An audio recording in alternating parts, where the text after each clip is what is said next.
Hi guys, it's Mattias, and today it's a beautiful spring day, and I would like to take this opportunity to talk a little bit about gaming. I was thinking about doing a morning stream here actually, but I decided I needed to go out, get some fresh air, move around, and so here we are.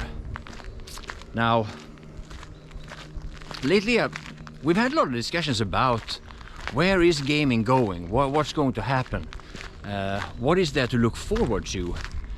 And with the latest Battlefield games, it's looking a little bleak. I mean, we shouldn't give up hope, but it's been a little bit disappointing to say the least for the last 3 or 4 years or whatever, right?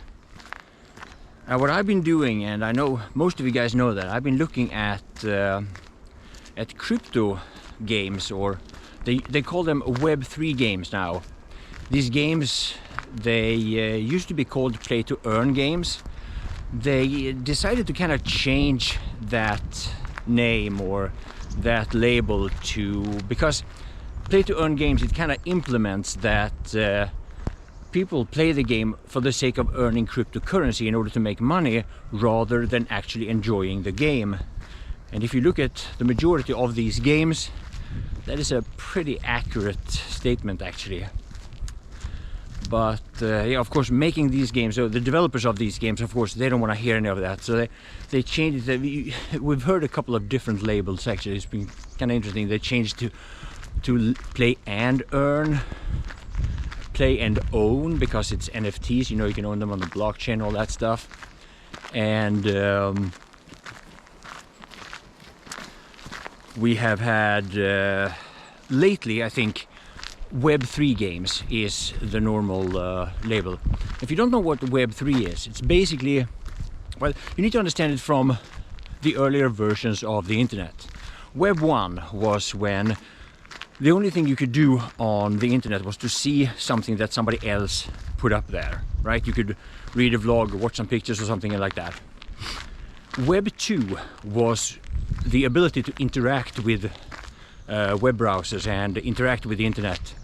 Today we do bank errands, and we have all these communication apps. I think Discord is the most used nowadays, but there are many of them. You can log in and you can do things on the web. That's Web 2, right? Now Web 3 is decentralization of the web. With Web 2 and 1, you can only use whatever application it is as long as you have permission by whoever is the owner, and it's getting more and more centralized.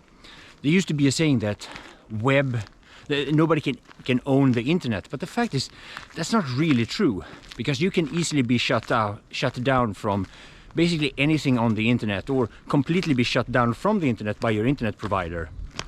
But also governments and a variety of different Web 2 projects can just shut you out from their applications. And we've seen some really disturbing examples of that, where people get shut out from, like, Patreon or payment services, for example, stuff like that. So and of course social media, I don't think anybody denies that anymore. Now, gaming in Web 3, it means that you don't have a centralized company like EA Games or Activision Blizzard or whatever that owns the game or owns the assets in that game. Once you play that game, once you invested anything into that game or earned anything or found something in that game, you can get that on the blockchain, or it will be on the blockchain. It will be minted there by you, or it will be there automatically, and it will be yours. This is now a bigger sales point in the Web 3 community, as it's called. And we see this as a sales point all the time. Now this sounds really interesting, you know, from an ideological perspective, right? But the thing is, most people that play games, they do it to get away from anything that is related to ideology, anything related to news or any annoying discussions or whatever. That's why you play a game, to get away from that, right? So most people don't really care about that. Gamers don't care about owning a purple hat in a game or owning a gun with yellow stripes or whatever. Gamers don't really care about that until you really care about that game and it's something fun to show off, right? And it seems to me when I listen to all these game developers or developers of gaming platforms on you know, on the blockchain, all these different blockchain games or Web3 games, is that they think that it's really important for gamers to just own their assets or earn some money in their games, and they use a couple of games as examples. You always hear League of Legends, Counter-Strike, you hear what's it called, Fortnite. And they bring those games up and they talk about how much money people spend into those games, when in fact you don't actually own those assets. If the game is shut down, or if you want to sell those assets or whatever, it's all under the control of the game company. And Web3 is the counter to that, where you own it yourself and nobody can censor you from selling that asset or using that asset how you want. But the thing is that using Fortnite, League of Legends and Counter-Strike and a few other games as examples in games where people spend a lot of money on game assets, these are quite misleading examples because they're not really actually examples at all. An example is when you have an abundance of something. Let's say there's an abundance of games, and you can't talk about all these games because it will take too long, it will be too much information to cover, so you use an example that represents this abundance of games. That's how they perceive games like League of Legends, Counter-Strike and Fortnite that I just mentioned. But what's wrong about this is that Fortnite, for example, is not an example of anything. Fortnite is an extremely unusual exception. Fortnite is a very, very successful game that has lasted for many more years than most games last. And that is extremely unusual. League of Legends, even more so, much older game, has probably had more uses throughout the years. And despite a lot of games in the same genre, it still just keeps going on and on and on. And of course, let's talk about Counter-Strike.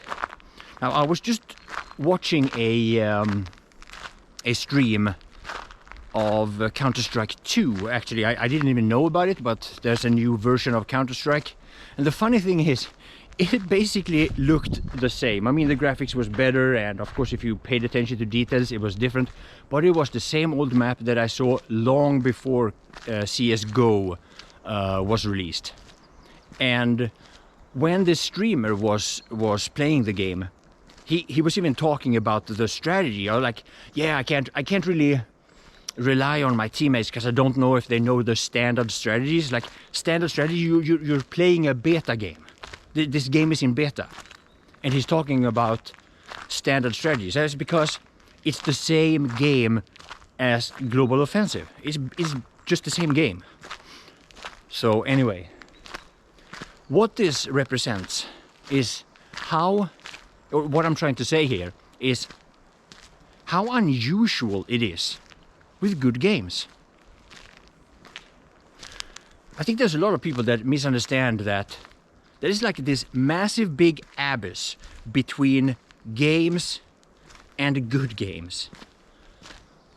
And the problem is that if you approach gaming or develop gaming or games based on like they push that in the Web3 games. They're all talking about all these all this new technology with the blockchain technology, crypto games. Like you can earn cryptocurrency, you can own whatever skin it is, you can own whatever gun it is, and it's actually yours. Yeah, well, we don't give a shit. We don't care. We don't care about that until we have a good game, because that's what gamers care about. Gamers cares about good games and nothing else.